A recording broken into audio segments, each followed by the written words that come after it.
Chapter 3 Hide and Seek. Sunset hated everything. She hated that stupid mirror for ever showing her as an alicorn. She hated Celestia for pushing her away instead of just answering her questions. She hated the cops for driving her around so much she couldn't find her way back to the portal. She hated the kids for thinking that she'd ever want to be their friend. Most of all, she hated herself for letting things go the way they did. She tried to fix it. The first night, once she had her saddlebag back, empty of most of its contents, but she couldn't wait around anymore, she snuck off. It wasn't hard. The room had a window she could climb out of, so, carrying her saddlebag awkwardly, she snuck off into the night. That didn't work too well. She got hopelessly lost, and the dark city streets were unfamiliar. Even she knew it was a miracle when she was picked up by a police officer and they brought her back to New Horizons. After that, no one would tell her where she was found. They all seemed to think she'd sneak off again, which, of course, was the plan. Days passed her by, and Sunset realized she was stuck in this world for 30 moons. It had only been a week, but that was much too long. The portal had closed without her. Which was why she found herself sitting across from Crystal Clear, her psychologist. He had bright cerulean skin and white hair that went down to around his ears. He always dressed in high-quality suits, which immediately brought to mind her parents' snobbish friends. But he surprised her with his caring nature and charming smile. He didn't talk down to her like she was a child, unlike most adults. Sunset hated him. "Oh, I don't know," he said in that obnoxiously casual tone. "I think it's all right to waste a little time once in a while." Sunset sat with her arms folded. Maybe for a good book or something like that, but friends? No way. "I hear you haven't been reading the books Miss Rose has been leaving for you." "I don't want to read children's books." This was normally where people would insist that she was a child. Crystal Clear just smiled and asked plainly, "So what books would you like to read?" Sunset thought for a minute. Technology books. Although she had only spent a week living with humans, the proper word, as she had finally learned, Sunset knew enough to know that she probably had used the wrong term. You know, about electricity and televisions and phones and stuff. Crystal Clear seemed amused by her answer. "Okay, I'll bring some books like that for our next session." He grabbed a satchel that was lying near his feet and set it on the table. "I hadn't quite expected that answer, to be honest," he said as he rummaged through the bag. "But I did suspect the reason why you didn't want to read the books Miss Rose has been giving to you. So I brought you something else." He handed her a book, which did seem to be a step in the right direction. It was at least a few hundred pages, and didn't have an illustration on every one. Sunset still eyed the cartoonish cover doubtfully. "This is still a kid's book." Crystal Clear smiled patiently. "It's a juvenile novel. It's intended for kids twice your age." No one knew exactly how old Sunset's physical age was, of course. Although she was 17, her physical age had definitely regressed significantly, and the general assumption was that she was somewhere around 5 years old, which meant the book she was holding was intended for 10-year-olds and thus of no interest to Sunset.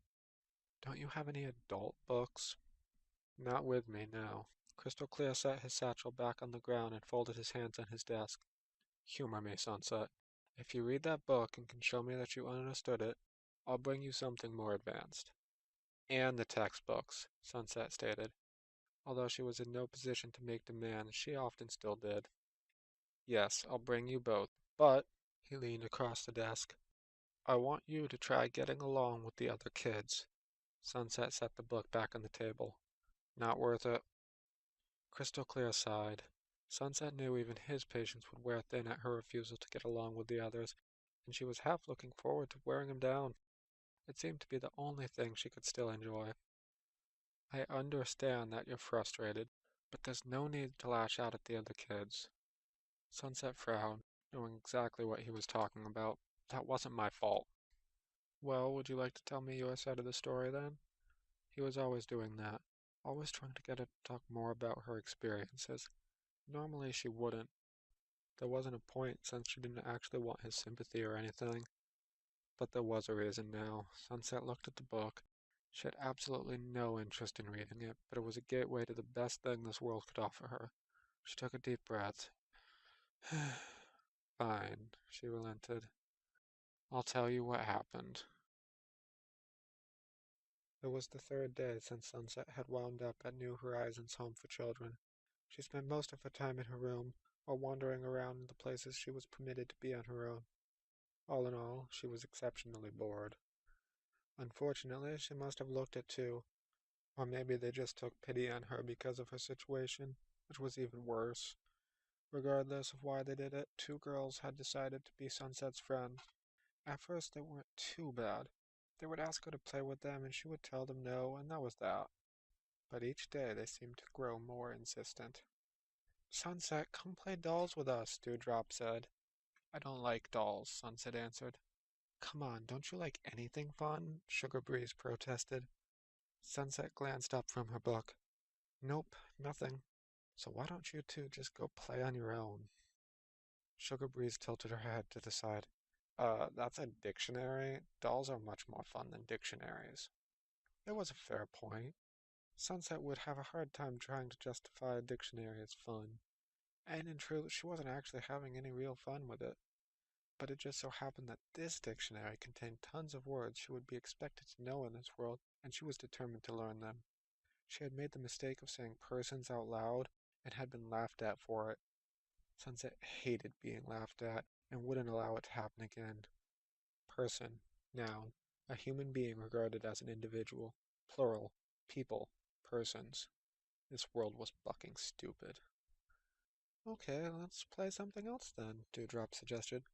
What about hide and seek? Not interested. Sunset, please. Sunset sighed and looked back at the girls. She was going to just refuse again, but then she got an idea.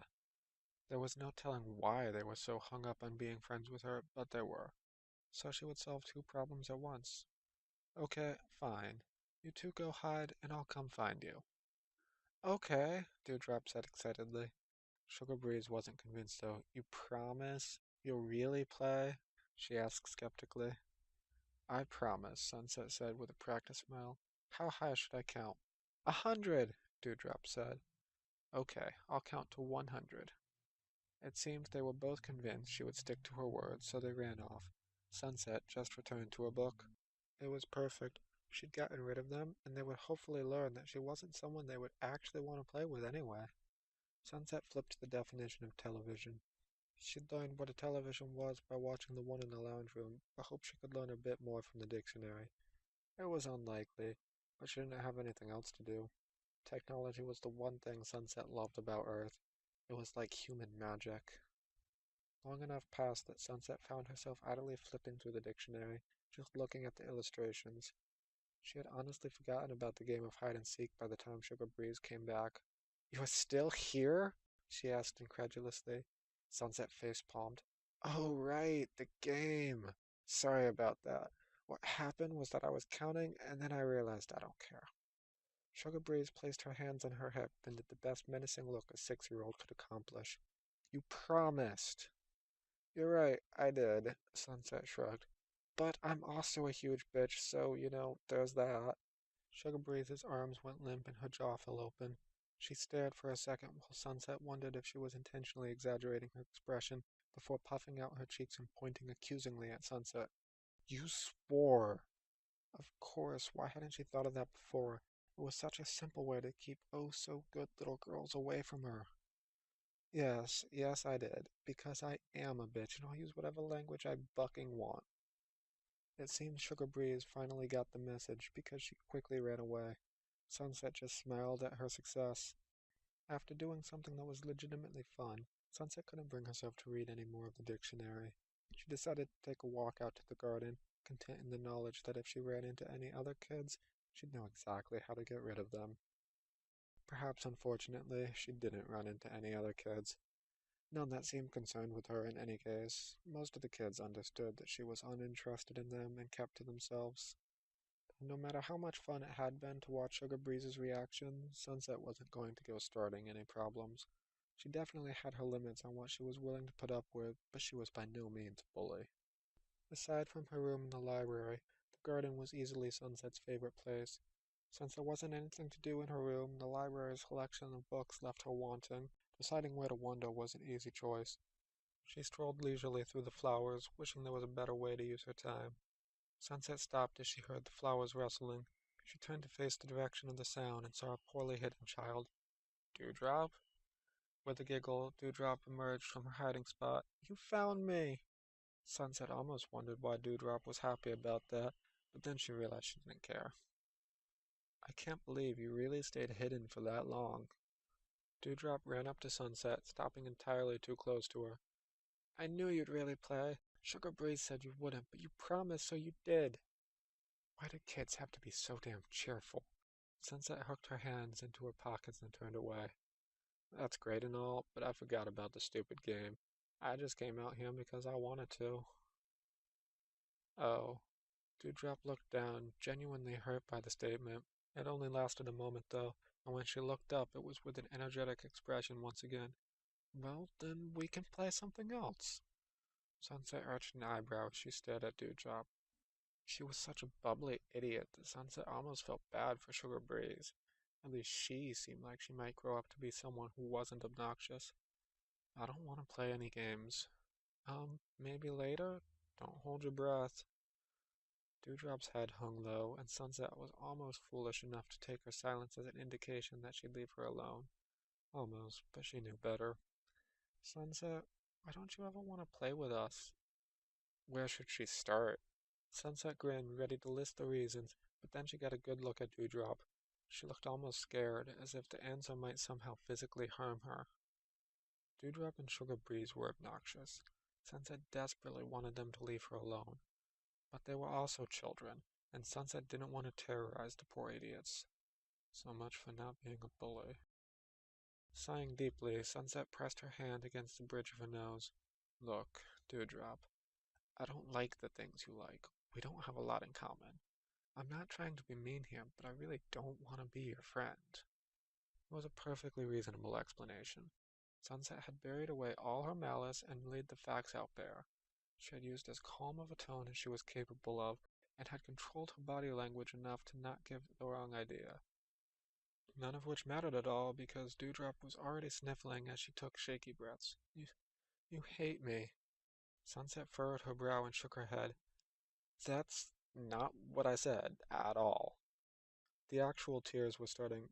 What did I do wrong? I just wanted us to be friends. What? Sunset's voice started rising.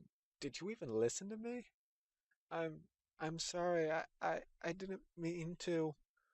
Are you really that stupid? I said I don't. The rest of Sunset's sentence was cut off as Dewdrop began wailing loudly. Sunset took a few steps back, completely at a loss for what to do. Hey, it's okay. I didn't mean it. It didn't help. Look, I'll play the stupid game. I mean, it's not stupid. It's fun, and Dewdrop cried louder. She was just standing there, arms at her side, blubbering about something that wasn't even Sunset's fault. Hey, stop! Dewdrop, it's just sweet Celestia. Shut the buck up! Sunset Shimmer! Sunset turned wildly to find Rose Petal hobbling over to them, Sugar Breeze right behind her. Finally, someone who could stop. Why was she glaring at Sunset? Rose Petal stopped before she reached Sunset, kneeling down to hug Dewdrop. There, little one. Everything's okay now.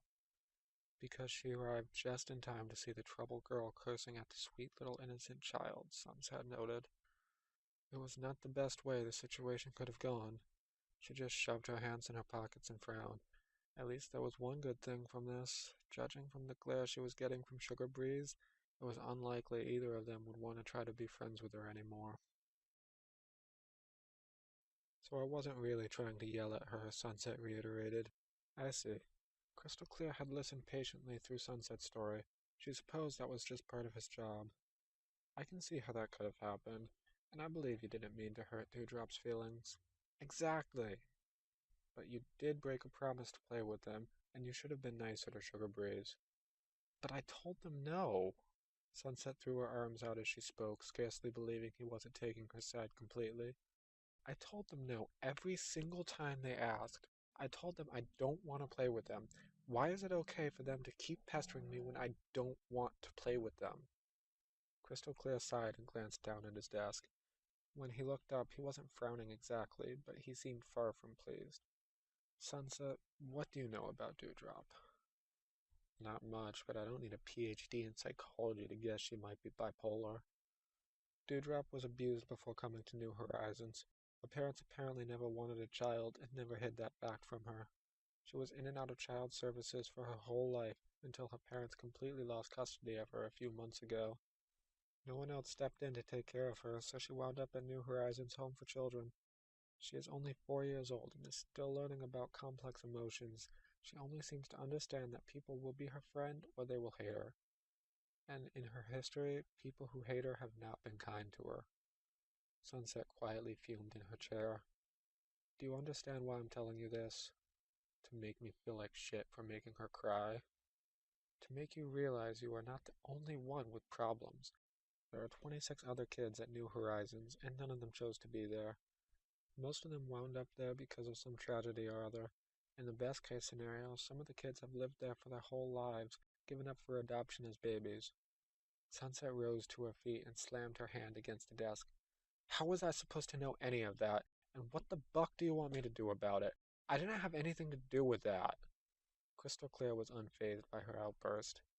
I want you to try to be a little more compassionate. You're a smart girl, Sunset. Even if you didn't know the specifics, you could have easily figured out that Dewdrop might have a reason for trying so hard to be friends with everyone. And you certainly could have realized it was best to proceed with caution. Fine. Since he wasn't going to show any emotion, Sunset would show enough for both of them.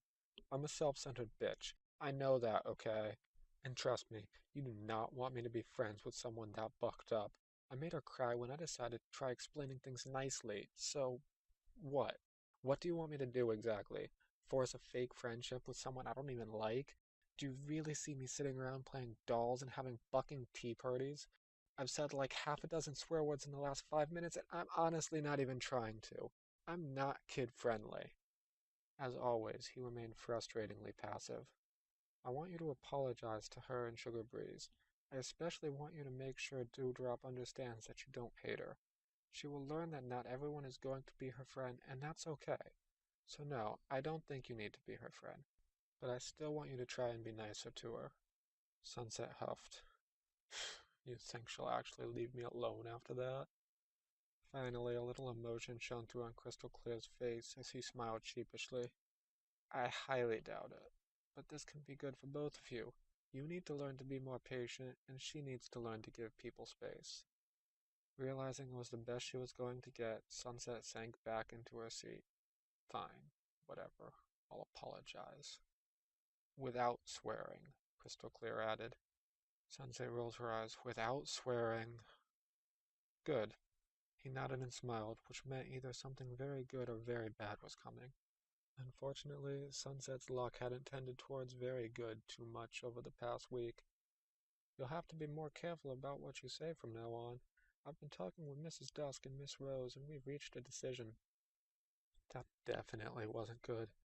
Violet Dusk was her social worker, so of course they'd have plenty of reason to talk. But the fact that while they were talking they apparently reached some sort of decision about her, nothing good could come of that. And what's the verdict? She asked. We've decided it would be best for you to start school. Sunset winced at the words. She'd known it was inevitable and only had one real hope. Is homeschooling an option? I could honestly teach myself. Sorry to say, it's not. You'll take a placement test, but the truth of the matter is that we think you need more exposure to kids your own age. Sunset took a deep breath. She had one final out that she wasn't sure was a great idea, but decided it was worth a shot. Proportionate dwarfism. Immediately catching her meaning, Crystal Clear smiled. We've considered it, but nothing from your medical examination suggests you are anything other than a healthy child, approximately 5 years old. She wasn't ready to give up that easily. It would explain a few things. Come on, I had to know the term from somewhere. I've heard you've been reading the dictionary. Come on, you even talk to me like I'm an adult. Crystal Clear shrugged. A child prodigy, perhaps. There are a few peculiarities that wouldn't make sense if you were an adult. You are quite possibly genius levels of intelligence in certain subjects, while at the same time you lack a lot of knowledge about the world around you. Clutching onto hope, Sunset pushed forward. I could be some sort of genius shut-in, doing nothing but reading books to pass the time. Sunset, he said gently in a tone that made it clear he was putting the matter to rest. Your hormone levels are exactly where they should be for a young girl. Furthermore, it is my expert opinion that the same can be said for your emotional maturity. Sunset frowned. What's that supposed to mean? Well, and I don't mean the hormone thing, Sunset added with a smirk. I've read the dictionary. That got a chuckle out of him, but the somewhat adult-themed joke didn't seem to convince him of her age. If I had only ever seen you at your most calm and collected, I might be more apt to believe it was a possibility. But as it happens, I've witnessed some of your emotional outbursts firsthand and heard about others. I've heard you have a tendency to cry at night. Sunset blushed deeply and felt her anger rising. She tried to keep it in check, but could tell some of it seeped into her voice. Yeah, well, I do have fucking amnesia, in case you forgot. So I'm sorry if my emotions are a little all over the place. He smiled reassuringly. Sunset, I've helped adults and children with their problems. I know the different ways that they each handle their emotions. I'm not saying there's a problem with your emotions at all. By all accounts, you have a perfectly healthy 5-year-old brain. Sunset's anger was gone in an instant as she realized the significance of his sentence. And a 5-year-old's id, she murmured to herself. What was that? The id, it's the... Wait, you know what the id is. Yes, of course, but I don't understand what you're getting at. Sunset sighed. The id, the part of the psyche that handled reactions and impulses. She had wondered why she was prone to rapid mood swings and severe panic. She pretty much lost control over herself when extreme situations came up, and would often act exactly like a child. Her mind had retained all the experiences and knowledge she had gained from her 17 years of being a unicorn, but just like the rest of her, her brain was that of a child's. She had been telling herself all week that she was still 17, but it seemed in some very significant ways she was not. Sunset? Fine, Sunset said as she allowed herself to sink as far into the chair as she could. I really am just a screwed up kid.